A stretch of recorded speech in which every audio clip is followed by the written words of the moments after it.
Hello friends, मैं Arun maths पर आपका स्वागत करता हूं। आज हम लोग देखेंगे 12 फरवरी के फर्स्ट शिफ्ट के कुछ क्वेश्चन हमको मिले हैं। उसको चलिए सॉल्व करते हैं। यदि 5 4 3 2 स्टार 7 9 से विभाज्य हो तो स्टार के स्थान पर जो अंक होगा वह होगा। यानी स्टार के स्थान पर जो अंक होगा वह होगा। यानी हम पहले ये जानें 9 से विभाज्यता का नियम क्या होता है। 9 से विभाज्यता का नियम ये होता है, सभी अंकों को जोड़ के अगर 9 से भाग दे देते हैं, अगर वो कट जाता है तो 9 से विभाजित हो जाता है। तो चलिए देखते हैं। देखिए 7 2 9 कैंसिल हो गया, 5 4 9 कैंसिल हो गया, बचा क्या 3। 3 में कितना जोड़े कि 9 हो जाए 6। यानी कितना जोड़े कि 9 हो जाए 6 जोड़ेंगे, तो यानी 6 क्या हो गया, आंसर हो गया। देखिए अगला क्वेश्चन देखिए, 6 12 तथा 18 में से प्रत्येक से विभाजित होने वाली सबसे छोटी पूर्ण वर्ग संख्या कितनी होगी। सबसे छोटी पूर्ण वर्ग संख्या कितनी होगी। क्या कह रहा है, जो 6 से 12 से और 18 में से प्रत्येक से विभाजित होने वाली सबसे छोटी पूर्ण वर्ग संख्या। यानी 6 से भी कटे, 12 से भी कटे और 18 से भी कटे, तो क्या होगा, इसका एलसीएम ही होगा। तो यानी 6 12 18 का एलसीएम निकालिए। देखिए 6 12 में शामिल है, ये कैंसिल हो गया। तो 12 और 18 का एलसीएम निकालिए। वह बड़ी से बड़ी संख्या जो दोनों संख्याओं को काट रही, क्या काट रहा है 6, किसी को काट दीजिए। 6 दूनी 12, 18 दूनी 36, यानी 36 क्या हो गया, इसका एलसीएम हो गया। और 36 क्या है, ये सबसे छोटी पूर्ण वर्ग संख्या है। तो आंसर कितना हो जाएगा, 36 से आपका आंसर हो जाएगा। क्वेश्चन हम लोग देखते हैं, 100 तथा 200 के बीच आने वाले उन पूर्णांक जो 9 तथा 6 दोनों से विभाजित हों की कुल संख्या मतलब कितनी होगी। यानी कुल संख्या कितनी होगी।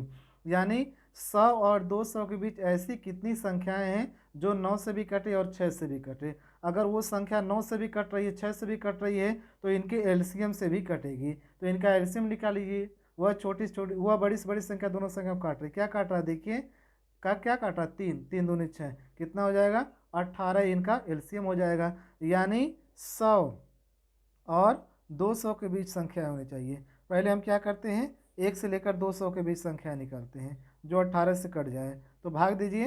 यानी 18 एकम 18, 18 एकम 18, कितनी संख्या है 11 है।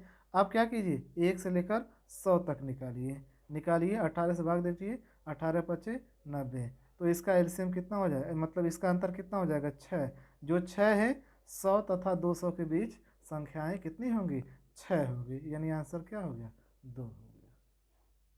अगला क्वेश्चन देखिए, तीन संख्याओं का औसत 77 है। पहली संख्या दूसरी संख्या की दोगुनी और दूसरी संख्या तीसरी की दोगुनी है, तो पहली संख्या ज्ञात कीजिए। जब भी ऐसे क्वेश्चन रहेंगे, हम जो पहली संख्या मानेंगे या कोई भी संख्या आप मानेंगे तो 12 मानेंगे। अब चलिए हम बताते हैं 12 क्यों मानेंगे। 12 इसलिए मानेंगे हम, क्योंकि 12 का 12 इसलिए मानेंगे क्योंकि हम 12 का 2/3 भी निकाल सकते हैं, 12 का 3/4 भी निकाल सकते हैं, 12 का 2/6 भी निकाल सकते हैं। यानी ये सब निकाल सकते हैं, इसलिए संख्या क्या मानेंगे, 12 मानेंगे। तो क्या कह रहा है, देखिए कह रहा है तीन संख्याओं का औसत 77 है। पहली संख्या दूसरी की दोगुनी है, यानी जो पहली संख्या है दूसरी की दोगुनी, तो दूसरी को मान लीजिए 12 और ये कितना हो जाएगा 24 हो जाएगा। दूसरी संख्या तीसरी की दोगुनी है, जो दूसरी संख्या तीसरी की दोगुनी है, यानी इसको 6 मान लीजिए, काटिए। 6 एकम 6, 6 दूनी 12, 6 चौको 24, यानी इतना हो गया। इसको x मान लीजिए, ये 2x हो गया, ये कितना हो गया 4x हो गया। और इन तीनों का औसत कितना है 77, यानी औसत बराबर से सभी संख्याओं बटा सभी संख्या के योग बटे उनकी संख्या बराबर कितना हो जाएगा 77। तो चलिए इसको जोड़िए, कितना हो जाएगा, ये 7x हो जाएगा और बराबर कितना हो जाएगा 77 हो जाएगा। 7 से काट दीजिए, यानी कितना हो जाएगा, x बराबर 11 हो जाएगा। अगर x बराबर 11 हो गया, क्या पूछा है, पहली संख्या। पहली संख्या कितनी है, देखिए ये 4x है, 4x से गुणा कर दीजिए, यानी 4 गुणे 11 कितना आ जाएगा, यानी 4 गुणे, सॉरी देखिए 3, 7 एकम 7, 7 एकम 7, यानी 11, 11 में गुणा कीजिए। यहाँ पर देखिए 7 एकम 7, 7 एकम 7, यहाँ पर गुणे, सॉरी गुणे, ये 3 भी रहेगा, तो कितना हो जाएगा 11 3 33 हो जाएगा। तो यहाँ पर 33 हो जाएगा, गुणा कीजिए। गुणा कीजिए, 4 3 12, 4 3 12 1 13, तो कितना हो जाएगा 132। ये आंसर आपका हो जाए। फिर से देख लीजिए, ये 3 इधर गया है, 7 एकम 7, 7 एकम 7, यानी 11 गुणे 3 हो जाएगा, 33 हो जाएगा। 4 का गुणा कीजिए, 4 3 12, 4 3 12 1 13 हो जाएगा। क्वेश्चन देखते हैं, 8 संख्याओं को औसत 21 है। यदि प्रत्येक संख्या को 8 से गुणा किया जाए तो संख्याओं के नए समूहों का औसत कितना होगा। प्रत्येक संख्या में अगर 8 का गुणा किया जाए, प्रत्येक संख्या में 8 का गुणा किया जाएगा, तो प्रत्येक संख्या में 8 का अगर गुणा करने के लिए कहेगा तो आप क्या करें, आप औसत में 8 का गुणा कर दें, वही आंसर हो जाएगा। गुणा कीजिए, 8 एकम 8, 8 दूनी 16, कितना आंसर हो जाएगा, 168 इसका आंसर हो जाएगा।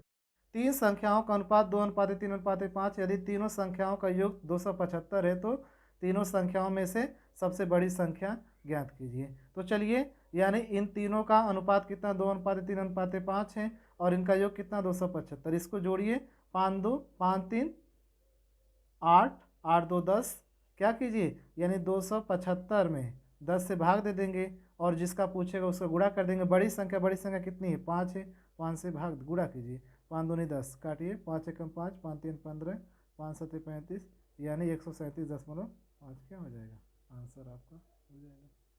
क्वेश्चन देखते हैं, एक विवाह समारोह में 32 महिलाएं, 54 पुरुष और 196 बच्चे हैं। उस विवाह समारोह में पुरुषों की संख्या कितनी है, यानी पुरुषों की संख्या पूछा है। देखिए, अगर 32 महिलाएं हैं और 54 क्या है, पुरुष हैं, इनको जोड़ देंगे। इनको अगर जोड़ेंगे तो कितना हो जाएगा, देखिए इनको जोड़ेंगे तो 86 हो जाएगा। देखिए 86% क्या है, महिलाएं हैं और पुरुष हैं, महिलाएं और पुरुष हैं 86%। तो बच्चे कितना होंगे, 100% होता है, कितना होता है, 100% होता है, तो बच्चे कितना होंगे, बच्चे 14% होंगे। और ये 14% बच्चे होंगे, यहाँ पर कितना दिया है, 96 बच्चे। ये 96 14 के बराबर हो जाएगा, गुणे 100 कर दीजिए, काट दीजिए, काट दीजिए, काटिए, यानी ये 14 के बराबर हो गया। अगर इसको काटेंगे तो टोटल आएगा, यानी ये 14 आ जाएगा, यानी कितना हो जाएगा, यानी 1400 हो जाएगा। क्या पूछा है, क्या उस समारोह में कितने पुरुष हैं, तो पुरुषों की संख्या कितनी है, 54 है, तो बटे 54% कर दीजिए, काट दीजिए, गुणा कीजिए, 14 चौको 56, 14 पचे 70, 70 5 75, कितना हो जाएगा, 756 हो जाएगा, 756। या इस प्रकार भी कह सकते हैं, 196 है, 14 के बराबर है, तो पुरुषों का पूछा है तो गुणे कितना कर देंगे, गुणे कितना कर देंगे, पुरुष कितना है, 54 है, गुणे 54 कर दीजिए, इस प्रकार काट दीजिए, यानी दोनों प्रकार से आप कर सकते हैं। यदि कोई व्यक्ति एक वस्तु 480 रुपये में बेचने पर 20% हानि उठाता है तो उसे 20% लाभ कमाने के लिए कितनी कीमत पर बेचनी पड़ेगी। यानी 480 रुपये में बेचता है तो कितना हानि होती है, 20%, ये 80 के बराबर हो गया, और कितना लाभ चाहता है, 20%, तो 120 हो गया, काट दीजिए, 8 छक 48, यानी 12 छक 72, कितना हो जाएगा, 720 आंसर हो जाएगा। तो इस प्रकार से आज हम लोग कुछ क्वेश्चन सॉल्व किए हैं एनटीपीसी। किसी प्रकार जब जब पेपर होगा तब तब ये क्वेश्चन आपको बताए जाएंगे।